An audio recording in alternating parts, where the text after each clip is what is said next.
Good morning students. आज हम 7वीं कक्षा का अध्याय 2 हमारी पृथ्वी के अंदर पढ़ेंगे।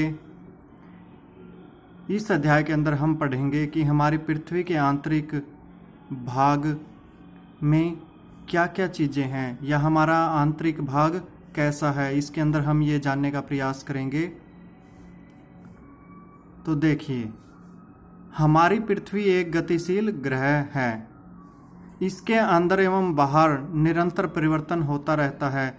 क्या आपने कभी सोचा है कि पृथ्वी के आंतरिक भाग में क्या है? पृथ्वी किन पदार्थों से बनी हुई है? यहाँ पर बताया गया है कि पृथ्वी एक गतिशील ग्रह है। गतिशील क्या? पृथ्वी घूमती रहती है, इस पे परिवर्तन होते रहते हैं। पृथ्वी की दो गतियाँ हैं, एक दैनिक गति और दूसरी वार्षिक गति। पृथ्वी की दैनिक गति के कारण पृथ्वी अपने काल्पनिक अक्ष के ऊपर घूमती है, जिसके कारण दिन और रात का निर्माण होता है।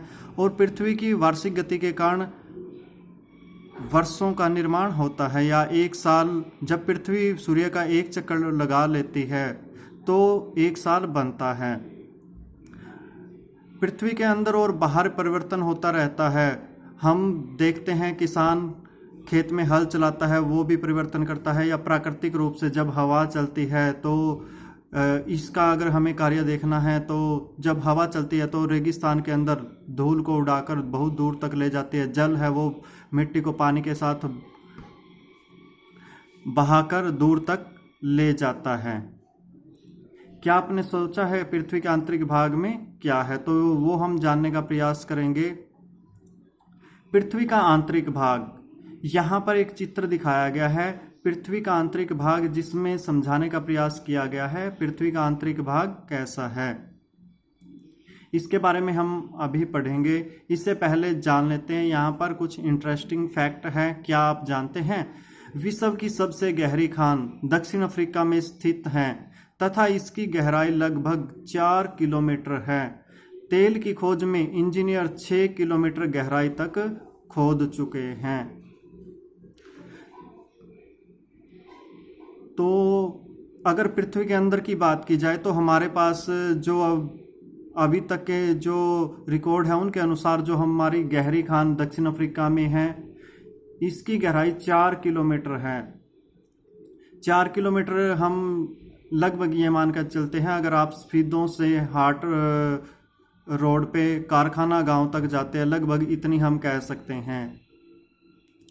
तो इतना अगर हम धरती के नीचे चले जाए, इतने नीचे तक हम पहुँचे हैं, लेकिन ये कुछ भी नहीं है पृथ्वी के केंद्र तक पहुँचने के लिए, जो बिल्कुल असंभव है, क्योंकि हम इतनी ज़्यादा खुदाई नहीं कर सकते, ना ही हमारे पास वो तकनीक उपलब्ध है जिसके ज़रिए हम पृथ्वी के केंद्र तक पहुँच पाए, या सेंटर में। केंद्र का मतलब है यहाँ तक। अगर ये जो डायग्राम दिखा रखा है इसमें यहाँ बीच में अगर आपको कि हम यहाँ पृथ्वी के ऊपर रहते हैं, यहाँ से खोदते खोदते अगर हम यहाँ जाने की कोशिश करें तो नहीं जा सकते, जो बिल्कुल असंभव है। आपको समुद्र की सतह पर 6000 किलोमीटर गहराई तक खोदना होगा, और इतनी खुदाई कर पाना संभव नहीं है, क्योंकि मैक्सिमम पृथ्वी का जो केंद्र है वो है 6000 किलोमीटर। इससे भी थोड़ा सा ज़्यादा है, लेकिन हम जो पहुँचे हैं वो बिल्कुल परपट, ये यहाँ पर लिखा हुआ है यहाँ तक। तो अभी हम देखेंगे पृथ्वी के आंतरिक भाग में।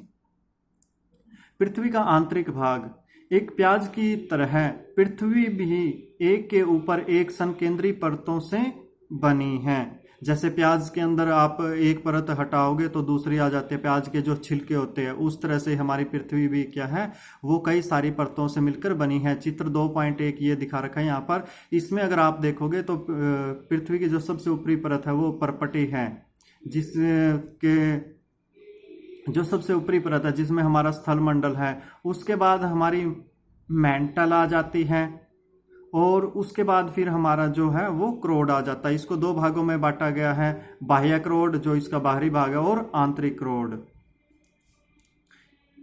तो आगे देखिए, पृथ्वी की सतह की सबसे ऊपरी परत को परपटी कहते हैं। जो सबसे ऊपरी परत है, ये लेयर है, यह सबसे पतली परत होती है। आपका बच्चों यहाँ से जो छोटे क्वेश्चन है वो भी बनते हैं, परपटी किसे कहते हैं, तो आप यहाँ से नोट कर सकते हैं। पृथ्वी की सबसे ऊपरी परत को परपटी कहते हैं। इसकी विशेषताएं अगर आपको लिखनी है यहाँ से लिख सकते हैं साथ के साथ। यह सबसे पतली परत होती है। यह महाद्वीपीय संहति में 35 किलोमीटर एवं समुद्री सतह में केवल 5 किलोमीटर तक है। यहाँ पर नीचे डायग्राम में समझा रखा है इसको। जो महाद्वीप का एरिया है जिसमें हमारे पर्वत है, पठार है, मैदान है, वहां पर इसकी जो चौड़ाई है वो ज्यादा है इस हिस्से में, जबकि महासागरों के नीचे इसकी जो चौड़ाई है वो ये दिखा रखा महासागरीय परपटी ये सिर्फ इतनी है, यहां से यहां तक।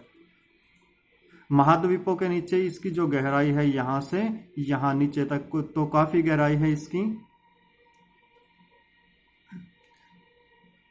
महाद्वीपीय संहति हम कह सकते हैं जो भाग है मुख्य रूप से सिलिका एवं एल्यूमिनियम जैसे खनिजों से बना है, इसीलिए इसे सियाल कह सकते हैं हम इसे। सिलिका जो बना है सिलिका, सी से सिलिका तथा एल से एल्यूमिनियम कहा जाता है, तो इसे सियाल भी कहा जाता है क्योंकि ये क्या है सिलिका तथा एल्यूमिनियम से बनी है। महासागर की परपटी मुख्यतः सिलिका एवं मैग्नीशियम से बनी है, इसलिए इसे सीमा या सीमई इसमें दे रखा है सिलिका प्लस मैग्नीशियम कहा जाता है। तो ये यहाँ पर महासागर है, इनके नीचे की जो तली है ये वाली जो तली आपको दिखाई दे रही है ये सिलिका और मैग्नीशियम से बनी है, इस वाले भाग को सीमा कहेंगे हम। और जो महाद्वीपों के नीचे ये वाला भाग है ये सिलिका प्लस एल्यूमिनियम से बना है, इसीलिए इसे सियाल कहा जाता है। परपटी के ठीक नीचे मेंटल होता है। मेंटल यहाँ पर एक पृथ्वी की परत का नाम है, इसमें बच्चे कोई और मतलब ना लें, जो 2900 किलोमीटर की या 2900 किलोमीटर की गहराई तक फैला होता है। इसकी सबसे आंतरिक परत क्रोड है, तो ये यहाँ पर दिखाया गया है। हमने पढ़ा जो परपटी है, परपटी कितनी सिर्फ 35 किलोमीटर तक है, वो भी महाद्वीपों के नीचे, महासागरों के नीचे तो और भी इसकी जो गहराई है वो कम है। बिल्कुल ऊपर की परत 35 किलोमीटर, अगर 6000 में देखा जाए तो 35 किलोमीटर बहुत ही कम होता है। तो बिल्कुल ऊपर की जो लेयर है वो हमारी परपटी है। इसके बाद ये इतना गहरा भाग यहाँ पर, ये हमारी जो परत है वो मेंटल है, और इसके नीचे जो भाग है इसकी सबसे आंतरिक परत क्रोड है। आंतरिक क्रोड और बाह्य क्रोड, इसे दो भागों में बांटा गया है।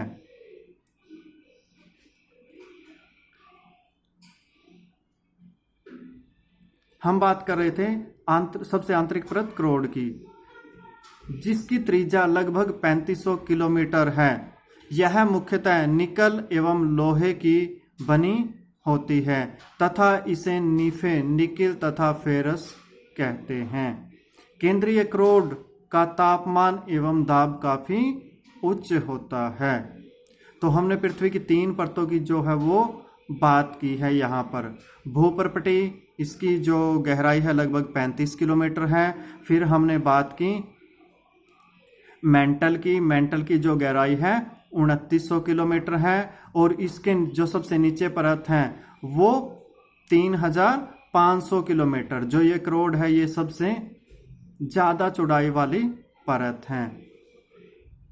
इसका अगला भाग इसकी अगली वीडियो में करेंगे हम सभी।